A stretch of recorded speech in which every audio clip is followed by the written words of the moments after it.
Good evening, everyone. We're going to call the meeting to order, and we're going to start with the land acknowledgement statement.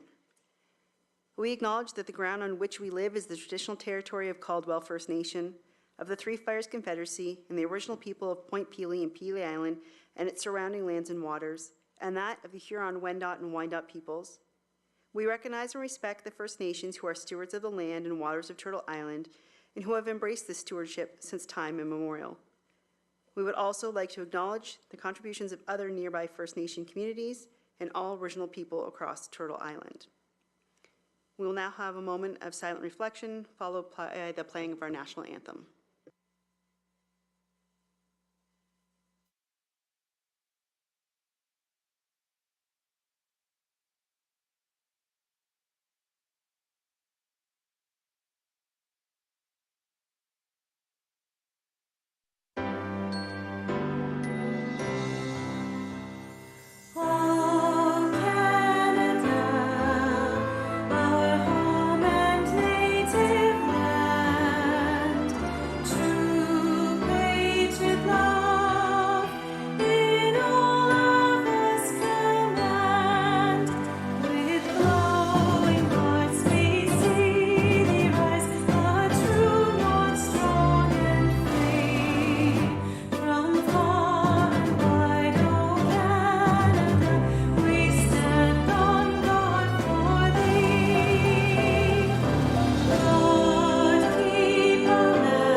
If I can get an adoption of the agenda, the May 9th, 2023 regular council meeting agenda be adopted as presented. Councillor Reno, support. Councillor Richo Spagnuolo, all in favor?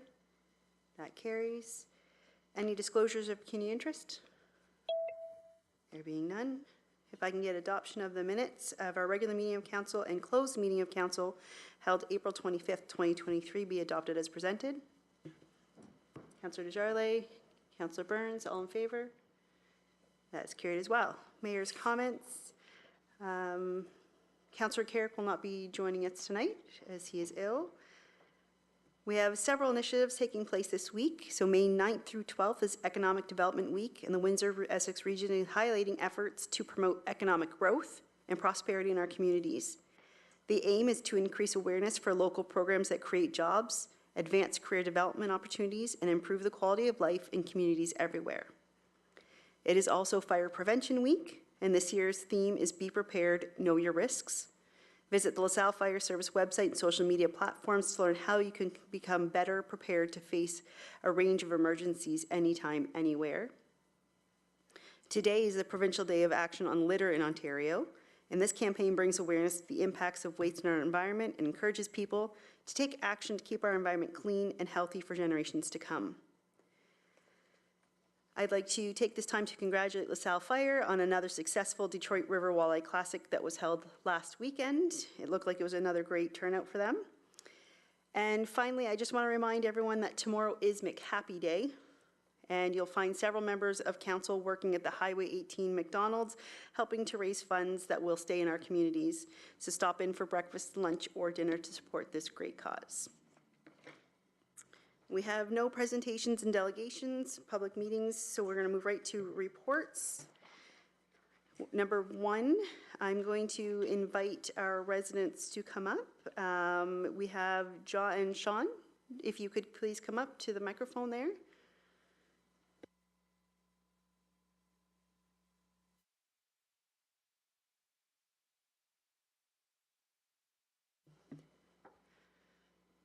Okay.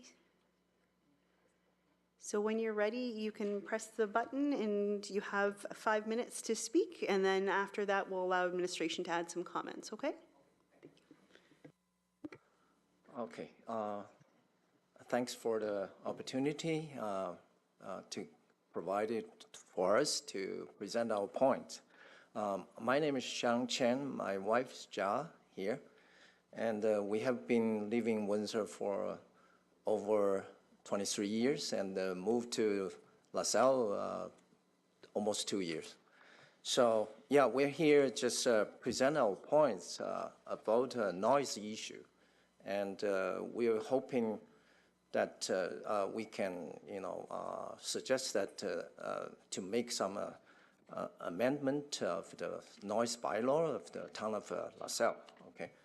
Well, I look at the report, the administrative report regarding our case, and I have the following points to address the reports.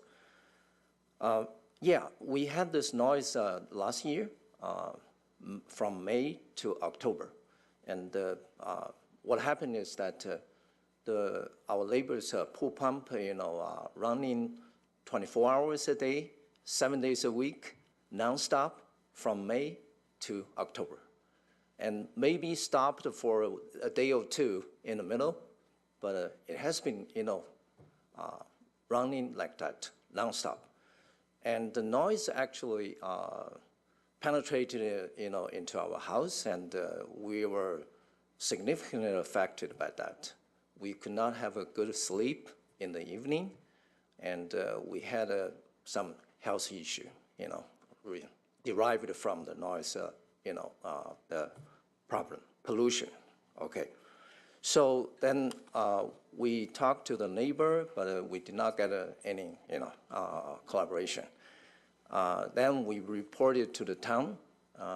Then, yeah, as the report said, it is true. The town sent, staffs and the police to visit on site. Okay, but they had a sympathy on our situation, but they said that they cannot do anything because of the bylaw does not regulate the pool pump.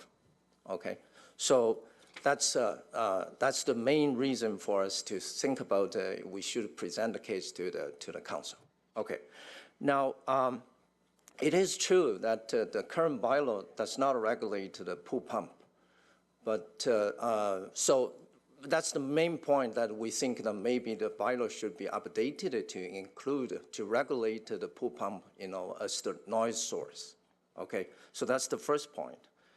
And the second point is that we were told that the pool pump noise belongs to the urban noise, okay, like the noise made by the air conditioner and the standby, generator, and backup, power, but we just think that there's a major difference. The difference is that those urban noise are not running nonstop 24 hours, 7 days, a week. But this noise is different. They're running, like what I said, it's nonstop. And this is really excessive, okay? So we can tolerate, urban noise, there's no problem. And, but for this kind of excessive noise, we really think that we cannot, afford that, So that's the second point, And the third point is that how to assess the excessive, because the provision 2.1 in the current bylaw did say that, I don't want to read that because everyone is, familiar with that, right? So then we were told that the noise case we were facing, it's treated as normal. But we have different, opinion on that, okay? Because this is about a human being's feeling. And so this depends on how you're gonna assess it, right? So we just think that when in the evening, if you have a persistent noise, bother you like an electric fan, and I don't think you're gonna have a good sleep. So that is the situation that we're trying to, make the point, So we think that the assessment of the excessive noise should depends on the human being's feeling, but not, well, I don't want to know, I don't know what I'm going to say about that, but definitely that noise, we did a rough, measurement. It's about, close to the 60 dB, okay? Now, the last point I want to make is that because the report says that if we amend the bylaw, it will generate, overclaim, okay? I just think that we should give the benefit of the doubt to the residents or average people. They are very reasonable. Like us, we actually have a pool pump from neighbors on both sides. And on one side, we don't have any problem at all. The pool pump runs, very quietly. We don't have any problem, about that pool pump. But the other side, the pool pump did make a lot of, noise. So we think that overclaim may not be the case. Okay, so that's all of our points we want to present to the council. Thank you so much. Thank you very much. I'm now going to ask Mr. Burgess if he could add anything. Thank you, Your Worship and members of council. I believe my report basically outlines the position of the municipality with regards to or as far as administration is concerned, as far as the noise is concerned. When you, as the delegate indicated, it is an individual discretion when they're advising and they're looking at the noise in those situations. And it's our trained staff that went out and they looked at the noise, they listened to the noise, they observed. And while they were there, they did not believe it was excessive. For us to go out and take on a new approach as far as noise is concerned, setting out limits, as I've indicated in my report, I think it does open up a very large degree of risk as far as the number of incidents that we would have in a given year. For instance, I know in the past there has been questions with regards to the amount of noise which is generated by air conditioner units, and especially those that are found in large condominium-style buildings where you have maybe 20 or 30 units all running, and they do run 24 hours a day, especially during the summer months. I would suggest to you that they are potentially noisier than what you would find in most pool pumps. For the most part, I believe I've outlined the nature of what we have found in reviewing this in particular, or this individual case, and how we would find that we would deal with all other cases. So hopefully that's of assistance. Thank you very much. Members of council, questions or comments? Deputy Mayor? Through your worship, I was invited to the house. I have a pool and I have a pump, and I run mine 24/7, 365 because it's a saltwater system. I'm not an expert on pool pumps, but from my attending there, it sounded like it was a bearing that was going and was making a high-pitched noise. Again, I understand what Mr. Burgess has said, but in this specific circumstance, I was there, and I found the noise from the one pool that the folks spoke about, their one neighbor, was fine. The other pool was substantial. And again, I'm not an expert, I'm not a technical person, I'm just someone who was invited to attend the house to observe. I understand the point that Mr. Burgess has made, and I hope that we can do something to direct these folks to the best of their ability. I do have one question about the report. The pool contractor determined that the pool equipment was operating as intended and sounded normal. Do we know who that contractor was, Your Worship? It was my understanding that the pool contractor that had installed the pool equipment had made that observation. Thank you, Your Worship. Thank you. Mr. Burns? Just a follow-up. I would think it's probably a bearing, and maybe the pool contractor doesn't want to replace it, but we've had this in the past with 1 or 2 cases, and normally it's been a bearing that's going, and they're loud and they scream, and I would concur with the deputy mayor. The decimal point reading on this thing, do we not have an instrument?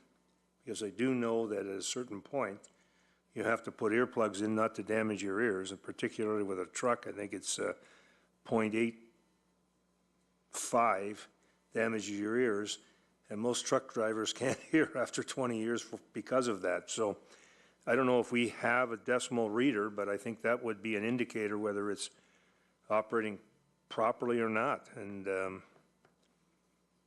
I think we should try to do something to get somebody in there. I'm not in favor of changing the bylaw, but let's at least find out what level or what pitch is coming out of this machine, because it can't be operating properly. I think just, we can have administration address that. I think the problem we have here is the fact that in our bylaw currently, we don't have something that distinguishes what excessive noise is. So we could get a reader all we want, we don't have any way of enforcing it from there. So I think what we have to look at tonight is, I wish I could say I could help you, but with the current bylaw, we don't have a way of reading excessive noise. So that's what we have to decide on tonight, is the bylaw that's presented in front of us, if you want to amend it. You're saying you don't want to amend it, but if we don't have a way of measuring noise, then we're not really of any assistance.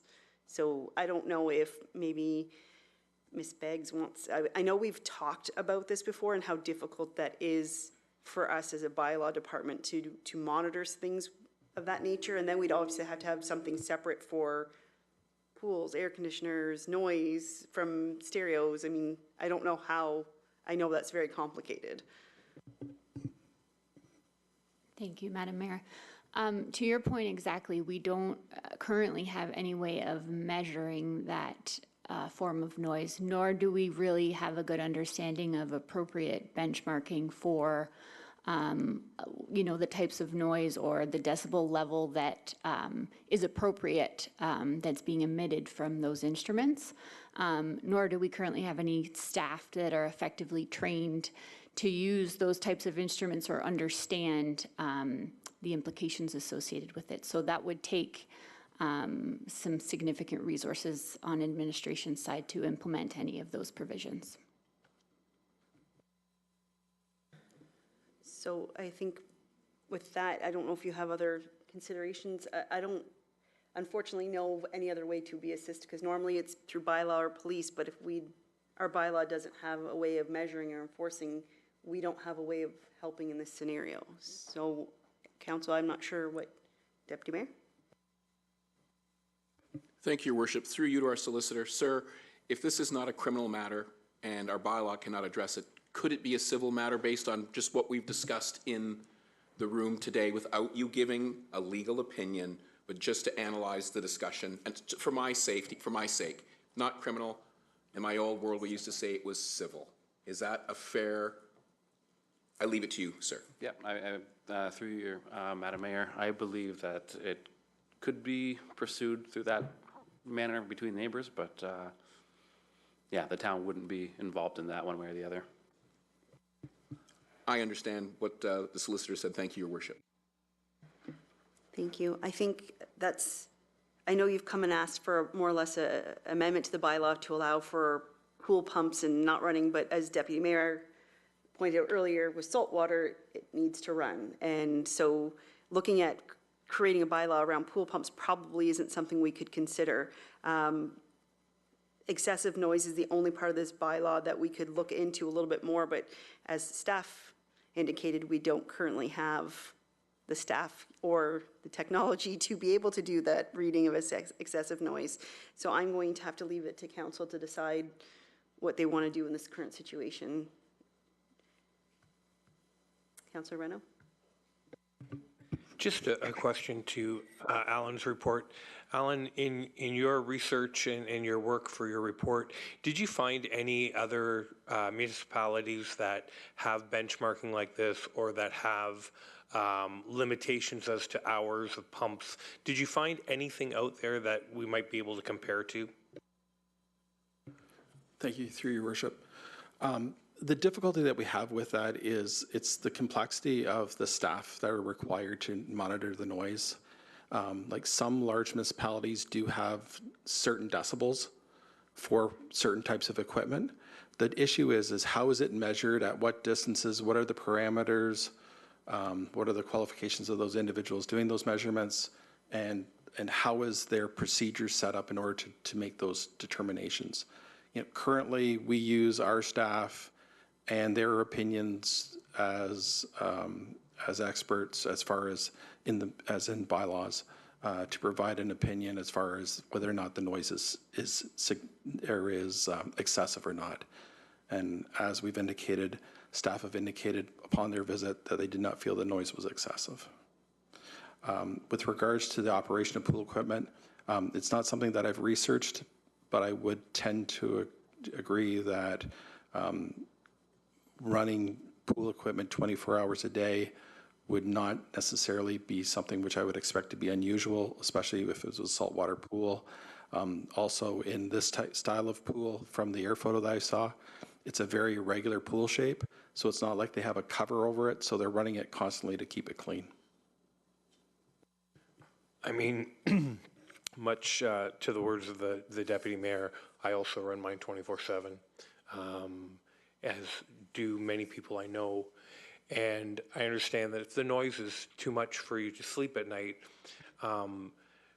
it's hard to say the pool pump has to go off between 10 and 8 because there may be somebody else that's having the same issues and they work different shifts and they might be trying to sleep in the afternoon. And then, if we make a bylaw that shuts it off at night, that doesn't give them any relief either.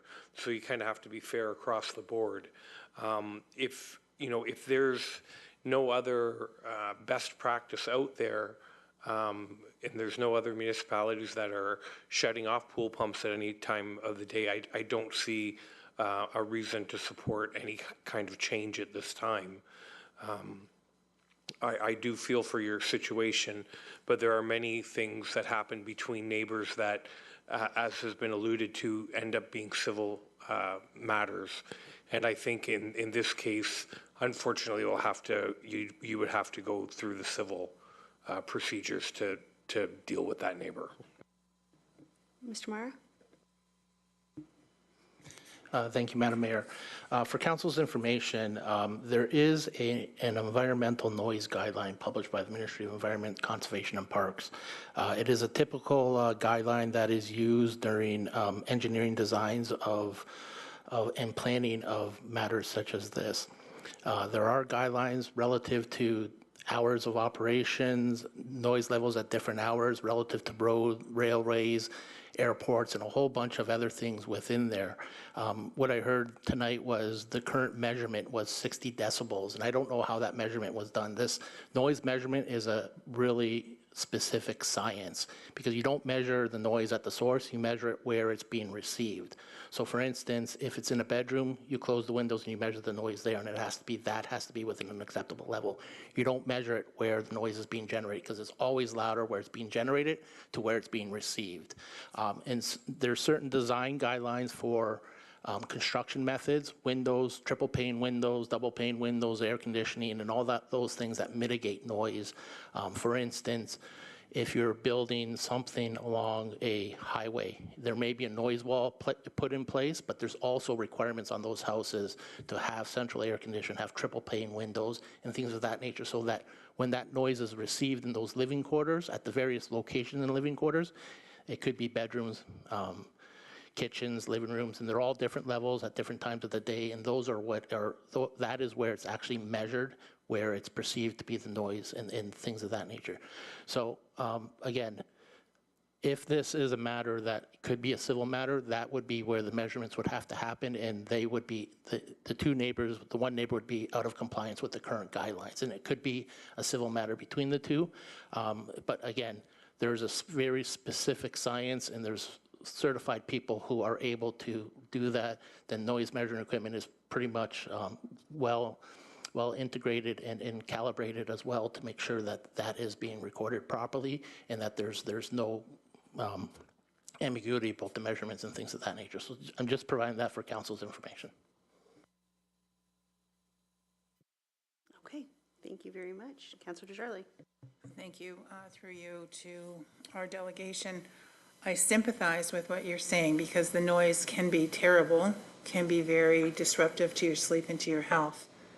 However, I think that this is one of those instances, unfortunately, where our bylaws are even straight across the board. We do not have the staff, the knowledge, the capacity to become noise experts.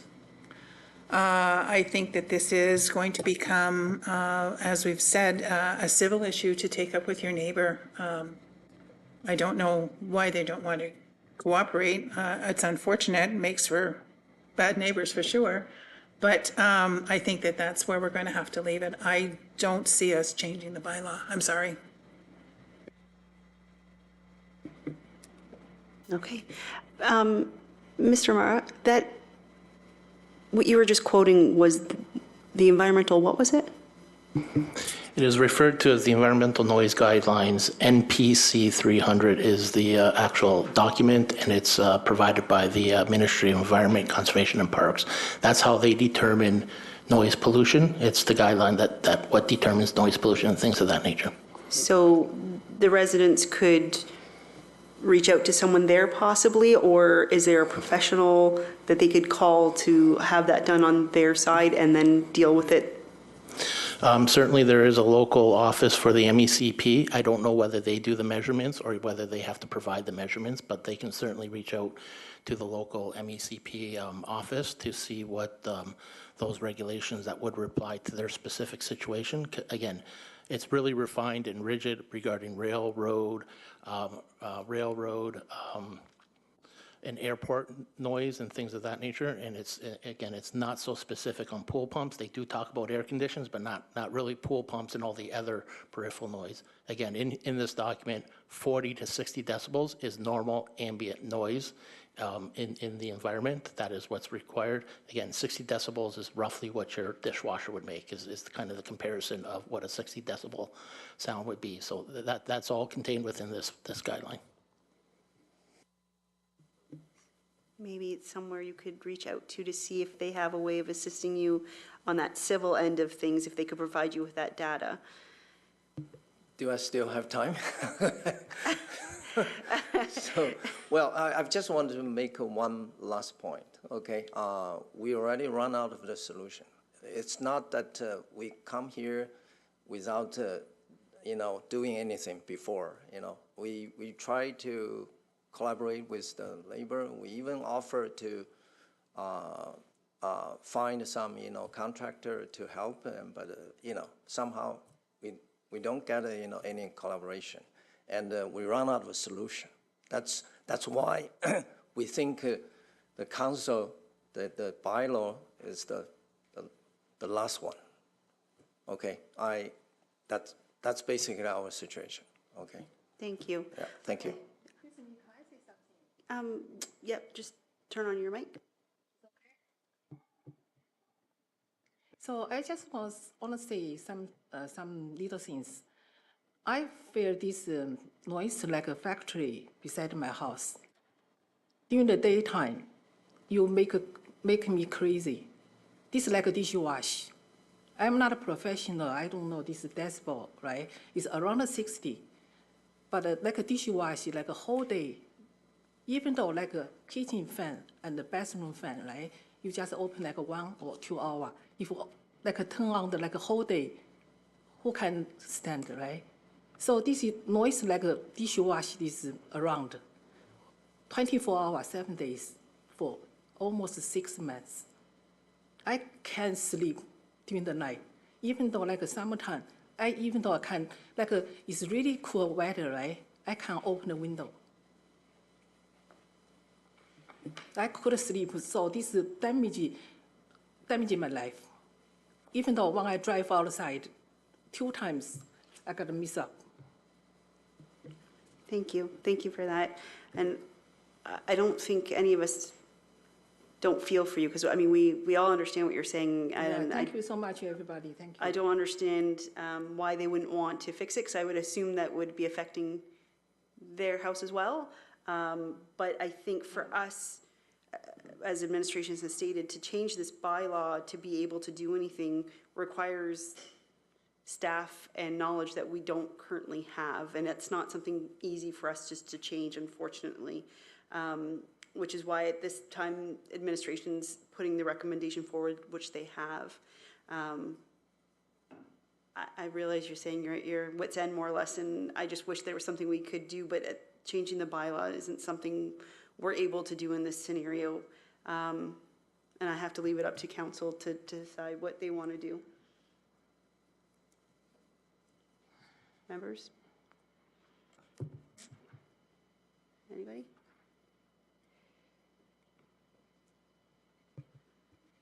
Deputy Mayor? I'll call the question, Your Worship. The motion's before to not follow, to not amend the bylaw, so I'm going to call the question that we take a vote on that, Your Worship. On the recommendation? On the recommendation, yeah. Are you moving? Is that what you were saying? I'll move. So we have a mover and a support by Councillor Desjardins.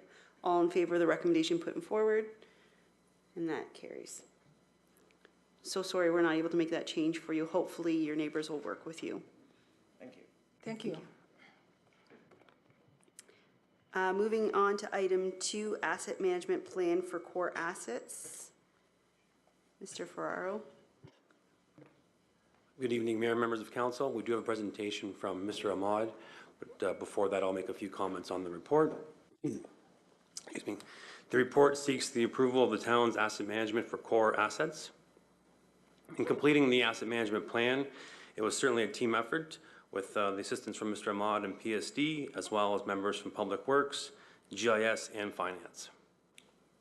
The town's core assets include our road network, which is sidewalks, paths, and roads. It also includes bridges and culverts, stormwater, water, and the wastewater networks.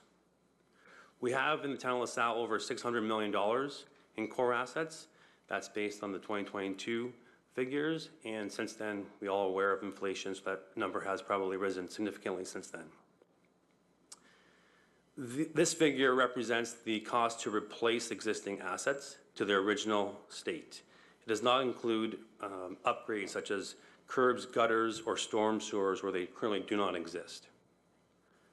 Within the report, figure 2 shows the core assets and the state of the core assets. Most of those in the actually the vast majority in the town are in fair, good, or very good condition. And that is consistent amongst all those classes and the total. Of course, we do have some assets that are not in the best of shape. And an example of that is our storm main at the waterfront, but that's one of the assets that's planned to be replaced during the work funded in part by the DMAF grant. The updated AM plan and program also includes risk models. So when we look at roads, we consider things, not just the age, but the PCI condition, the road class, the traffic counts. All that information is now in our asset management database. From a financial perspective, the town is currently funding 81% of our core infrastructure needs annually. For perspective, the average in Essex County amongst our peers is actually only 61%. The annual allocation that comes forward to budget every year has been increasing approximately 1 to 2% of the municipal tax rate annually, and we now contribute $16 million to capital for all of our assets, not just core assets. Our next steps include beginning the planning for the next phase of asset management, which includes an asset management plan for all assets, not just core assets. So we'll be including buildings, vehicles, and machinery and equipment. With that, I'll turn it over to Mr. Ahmad for a brief presentation on the asset management plan. Thank you, Tano, and through you, Mayor, members of council, thank you for this opportunity. I have distilled a 100-plus page document into about 12 slides or so. So forgive me for glancing over any nuances. I'm happy to take questions during or after the presentation. If you give me one moment, I'll share my slides. Looks like I can't share them at the moment. I think that needs to be. I need to be given permission to share slides. So Natalie, if you can toggle that.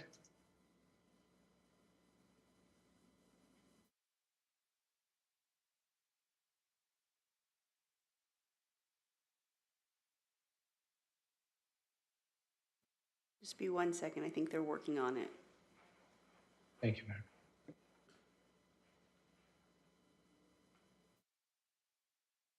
Perfect. Thank you. All right.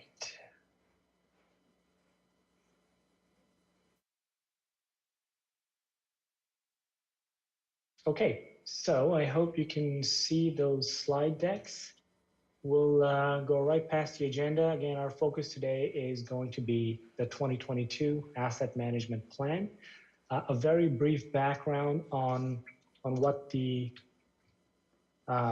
asset management planning and reporting requirements are.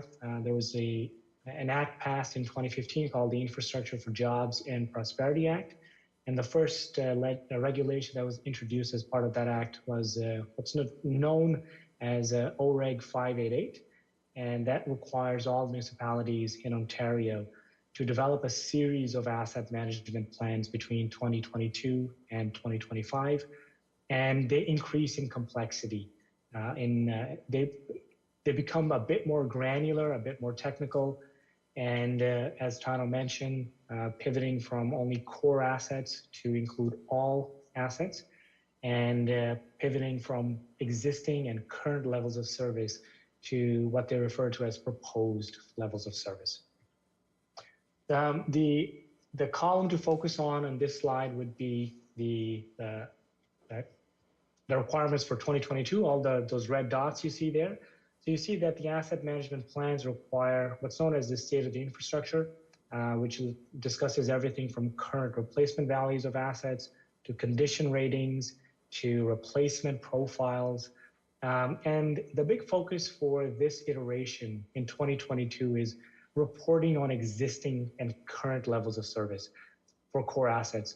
And the regulation has prescribed KPIs that all municipalities must report on. As you move into next year and the year after, we're talking about non-core assets, you have discretion on which key performance indicators you're using to report on your current levels of service. So it becomes a bit more cumbersome for municipalities, requiring more time and energy from staff to collect this data and report on it. And then, of course, as we move to 2025, things get even more complex, where you're now required to have an actual financial strategy attached with meeting proposed levels of service. All of our asset management plans have a financial strategy by default, even though the regulation does not require it. We just feel that without a financial strategy or some sort of financial analysis, the asset management plan is essentially meaningless. So you'll see that the Town of LaSalle's asset management plan has a financial strategy, even though it's not required until 2025. The numbers in that strategy will, of course, evolve as we incorporate additional assets and things change. The replacement costs might change, life cycle costs might change, but the underlying framework will remain consistent. So there will be some continuity between different iterations of the asset management plans. So again, core assets, your roads, bridges, culverts, your distribution network for water, and then wastewater conveyance and stormwater management assets. And just to re-emphasize what Tano had mentioned previously, the AMP, the asset management plan, focuses only on your existing assets. So when we're talking about replacement costs, we are referring to replacing like for like assets. Of course, you can't replace assets identically, but the idea is to replace a road network with a comparable level of service that may be offered by the new road network. So it, again, does not account for any capacity upgrades, and any information you see on condition is really about the condition of that asset itself. So it's not talking about how well that asset can service the constituents or residents. It's simply talking about its existing condition. And there are a number of different ways to assess condition. Different asset classes will, of course, have different methodologies on how condition is assessed and how condition ratings are attached to those assets. But it is important to keep in mind that when we are talking about condition, it is purely about the physical state of that asset. So the total replacement cost of these assets, these 5 core asset categories only, is about $612 million. And most of this was based on unit costing, or costing that staff developed based on recent projects, recent tenders, or their professional judgment. So this provides a pretty accurate assessment of how much these 5 asset categories are worth in terms of replacement. Moving into the different condition ratings, just to reemphasize, so as Tano mentioned, 92% of the assets that we analyzed in this asset management plan were determined to be in fair or better condition. The remaining 8%, with about a $44 million replacement cost, were classified as poor or worse. The thing to understand in this slide is some of this information came only from the age of the assets. So basically, the older an asset is, the worse condition it's expected or assumed to be. And that's not always the case, particularly with underground infrastructure.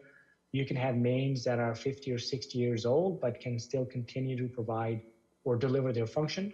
And again, they may not have the capacity that you need, but they are in a decent condition that they can continue to provide existing levels of service. On the inverse, the 8% that are in poor condition, this does not mean that they are unsafe or they are unusable or are simply no longer functional. In some cases, that is the case. The assets do need to be replaced, repaired, or rehabilitated. But in other cases, the condition ratings can serve as a way to triage a situation. So if the condition rating is poor or worse, you may want to do a condition assessment on those assets to make sure that they are safe, they are efficient, and still functional. But it doesn't necessarily mean that they can no longer provide their function safely. Now, as you know, if you own a house or a car, once you purchase it, these assets require ongoing investments on maintenance, repairs, and rehabilitations, and eventually replacements. And so typically these, we refer to them as reinvestments.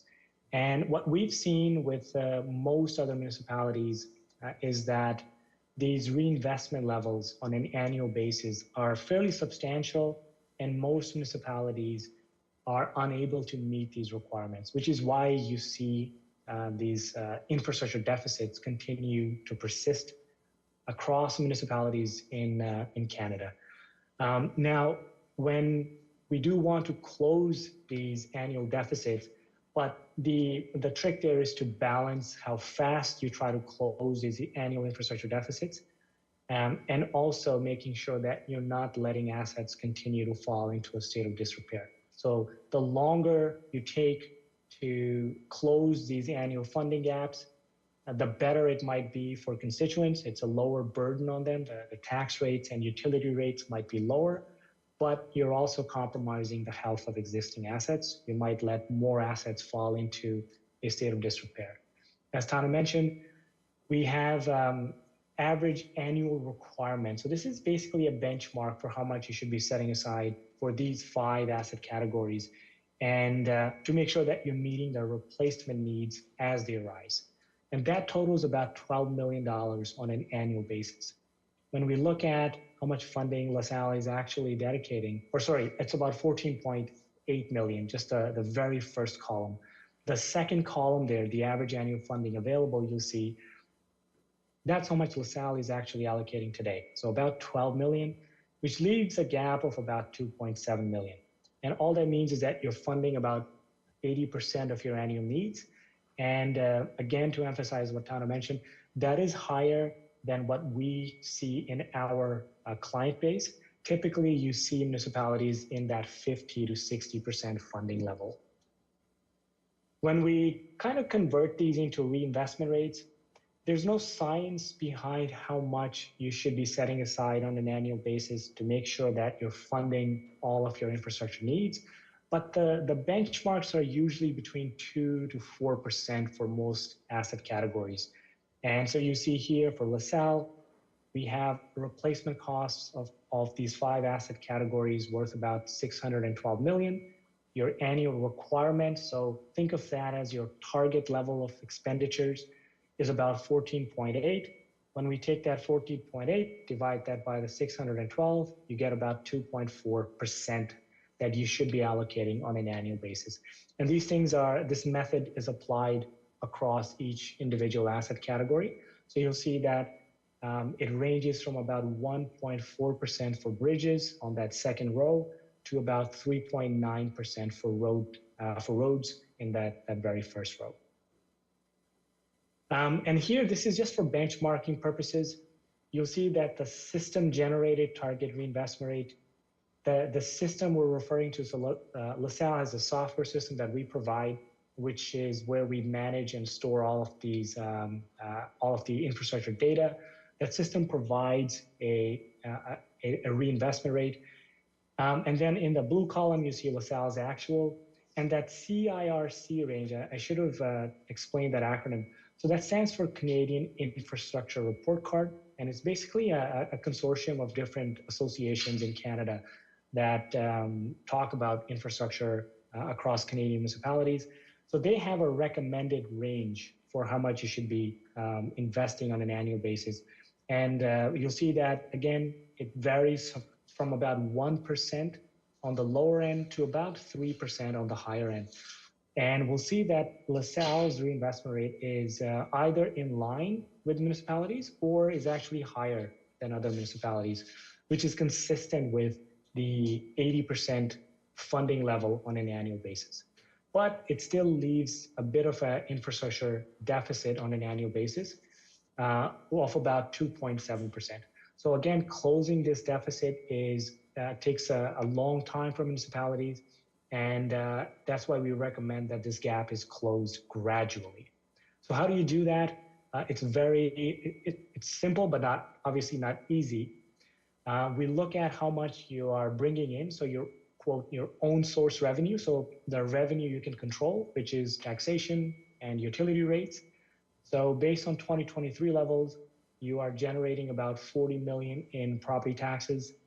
And the additional revenue we need for tax-funded asset is about 2.2 million to close that annual gap, which means you need to have a one-time increase of 5.14%. Obviously, that's not feasible. So what we do is we provide different phasing periods. So if you were to do that phasing over 5 years, that would mean a 1.03% increase on an annual basis. And if you protract that phasing period to about 20 years, you're looking at about 0.25% increase annually for 20 years to get to that full funding level. We then apply the same principle for water and wastewater rates. So we look at the 2023 rate revenues or forecasted, and then we look to close these infrastructure gaps for each of these infrastructure categories. And so for water, you're looking at about 1.47%, for sanitary, about 7.4%. And again, if you extend the phasing periods to 5 years, you're looking at about 0.29% annual increase for water and about 1.5% for sanitary. And obviously the decrease as you extend the phasing period. So last couple of slides, our recommendation is of course to assess whether this is feasible. So this will help you achieve full funding. But of course, additional revenues is usually only one component of infrastructure funding. You also need to look at risk models, levels of service to help you prioritize where the most important expenditures need to occur. Now, so again, last step, review feasibility of implementing these recommended rate increases, and then also continuing to meet OREG requirements for next year with a focus on non-core assets. And this is where we recommend continued data improvements and data collection, which are do require significant effort by staff. But we, in our assessment, if you begin to do that now and into next year, you will be much better positioned to meet the proposed levels of service requirements in 2025. So with that, I will stop sharing, and I'm happy to take any questions. Thank you very much. Members of council, Deputy Mayor. Thank you, Your Worship, through you. So I was just looking at my notes. We're in better standing than other municipal clients. Is that one of the comments you said at the beginning, sir? That's correct. Do you have a percent so that I understand better how we're doing? Do you have a percentage or something that we can say proudly that we're doing it well? And I don't want to knock any other municipalities, but to our credit, to say where we stand in the hierarchy of the other clients that you have. Through you, Mayor. That's a great question. I would be reluctant to have a list like that out there. And this is just me as a third-party observer, because there are important differences and distinctions between how we calculate these. So the underlying framework across municipalities is pretty much the same. How we determine funding levels is the same. But until you have a good proposed levels of service framework, so where you want to be as a community, until you have that, I would be reluctant to compare and contrast with other municipalities because their levels of service targets may be different. So if a neighboring municipality is funding 50%, but their constituents are happy with that, their complaint line is much lower than yours, the comparisons won't mean much. And that's where staff judgment is going to come in. Staff will be able to tell you what is feasible for the municipality to set as proposed levels of service. And then beyond that, just from a numbers point of view, there's so many nuances and subtleties, as you can, I'm sure, appreciate, that you need to normalize and standardize before you can have a list like that. We would love to publish a list like that, but we've been reluctant ourselves to do the same because of this some inconsistencies between data sets. Thank you, Your Worship. I do understand his comments, but it's fair to say that we're doing well then, though. Through you, Mayor, based on the numbers, yes. Now, again, until you have a good levels of service framework in place, only you will know whether you're doing well, but from purely a numbers point of view, your annual funding is certainly higher than what we see in our sample base. Thank you very much, Your Worship. Councillor Reno, and then Councillor Burns. Thank you, Your Worship. I just wanted to thank you for your report. I know that there's tons and tons of data in there.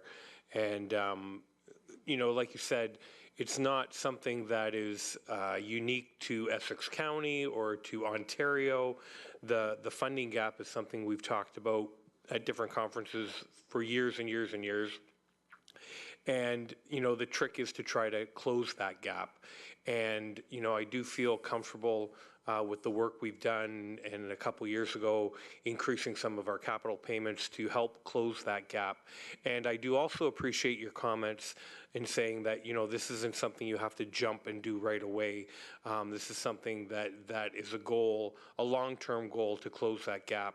And I do feel, you know, through our budgetary process that I've sat in 8-9 times now, I do feel that we are moving in the right direction, and I appreciate and I will move to receive your report.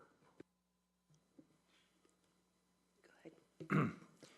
My comment on the report is I think it's excellent. We do try to do the best we can in LaSalle. The only trouble is the Ford government penalizes us for that. So your municipalities that are 50% are the first ones crying, we need, we need, we need. How do we, in your experience of presenting these types of reports and probably watching funding models from the provincial government, how do we enhance our position by saying we are doing the right thing and we need to be rewarded? Do you have any opinion on that? I would greatly appreciate it. Through you, Mayor. We're kind of getting into more of a messaging exercise, and I do have opinions on it on a personal level, but I am reluctant to present those opinions in a professional capacity. I would say that collecting data, dedicating resources internally to asset management will position municipalities to build that case for sustained funding. Most municipalities tackle asset management, at least in Ontario, they do tackle asset management kind of peripherally. So asset management responsibilities typically end up falling on mostly folks in finance, sometimes folks in engineering and public works. But regardless of who's taking it on, it becomes another role and another source of responsibility. If you have dedicated resources, only then do I think municipalities can strengthen their asset management programs and ultimately strengthen their position, because so much of it is hinges on data management and data analysis ongoing in perpetuity, essentially. So other than that, I think I'll preserve my comments for in a coffee shop. I'm happy to have those discussions with you, but I think in a professional capacity, I'll limit my comments to building a good asset management program. You want to meet at Timmy's? Much. Through you, Just Mayor, kidding. happy to. Any other questions? Just want to ask one quick question. So this past budget, we put in roughly 1% into the capital, is that correct? Yeah, that's correct. Just a little bit of history. Since we rolled out our first asset management plan that was required in 2016, at that point in time, we were approximately 50% funded. So we've made huge strides since then. We've, with my predecessor, Mr. Militia, we did roll out a plan to dedicate approximately 2% of our tax base per year. And that, along with, there has been an increase in formula-based funding by the provincial government and federal government. Significantly, the last year, we received almost $1 million extra, which will be continuous going forward. So we've made huge strides, and we continue to move towards the goal of 100% funding. So in the very bottom of the report, it talks about municipal tax rate dedicated to about 1% to 2% annually. Is it every year you're going to present us with something that fits in that budget, or are you looking for something, this is the number going forward every year? That's correct. We're going to, take it year by year with our budget. We have obviously different priorities, and we have made huge strides, and we're going to continue to make strides. We may not need the 2% per year, but, as mentioned, if we go and replace a road, for example, Maple Street, which doesn't have curbs and gutters, and, it reaches the end of its life, and when we replace it, we decide we want to put curbs and gutters, that's comes at an additional cost. And that additional cost, that upgrade, is not included in the plan. So, we're probably going to look at increasing it beyond the 5% requirement if we wish to increase our service levels. But we're going to continue to stride towards that, and each year we're going to look at the different priorities that we have. Okay, thank you very much.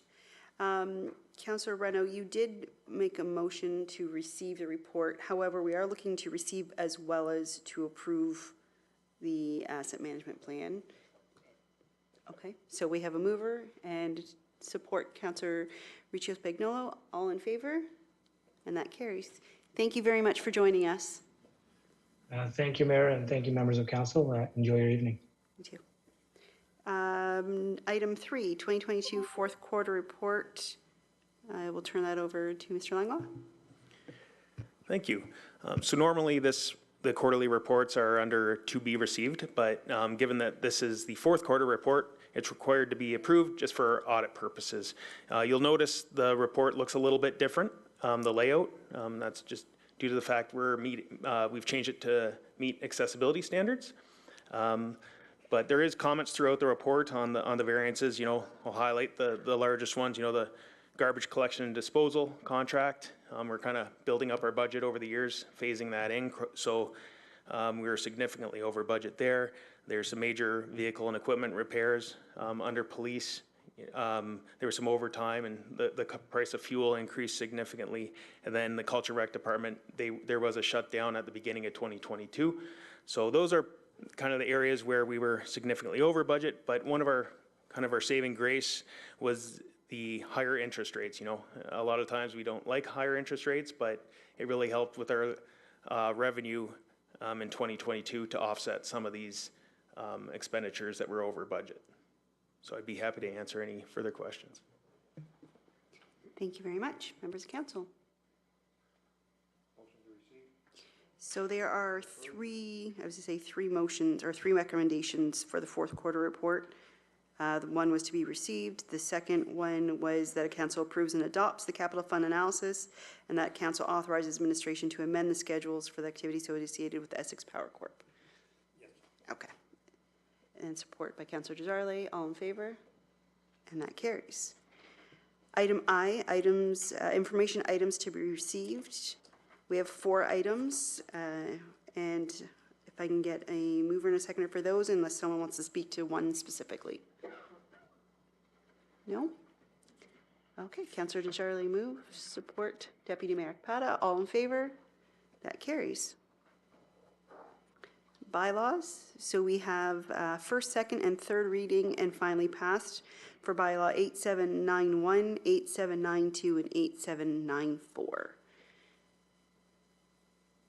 Councillor Reno, support. Councillor Burns, all in favor? And that carries. Committee matters. There is one on the agenda, which is the Essex County Council highlights for April 19th, 2023. Just receive. Do we need a motion to receive? Deputy Mayor Akpata and Councillor Riccio Spagnolo. All in favor? That carries. Any questions or statements by council members? No? Notices of motion? Okay. So N is our closed session. There were 3 closed sessions of council. One, at the April 25th, 2023 closed session, council rose back into a public session and adopted the following motion: that council receives and approves a report of the Director of Human Resources and the Director of Finance Treasurer dated April 21st, 2023, which was HR 2023-01 regarding non-union benefits. Item 2 was that the May 2nd, 2023 closed session council met to discuss personal matters about an identifiable individual in labor relations or employee negotiations. At the meeting, council received information and provided direction to administration.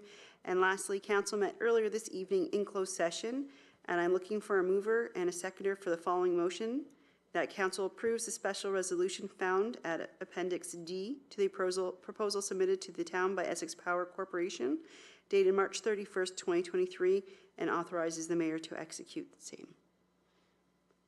Councillor Burns, support. Deputy Mayor Akpata, all in favor? That's carried. Finally, a confirmatory bylaw that the bylaw 8795 be given first, second, and third reading and finally passed. Councillor Reno and Councillor Desjardins. All in favor? Fantastic. Below we have, that's carried, schedule of meetings for the rest of the month. Don't forget to join us tomorrow. We'll make Happy Day. Thank you for joining. Meeting adjourned.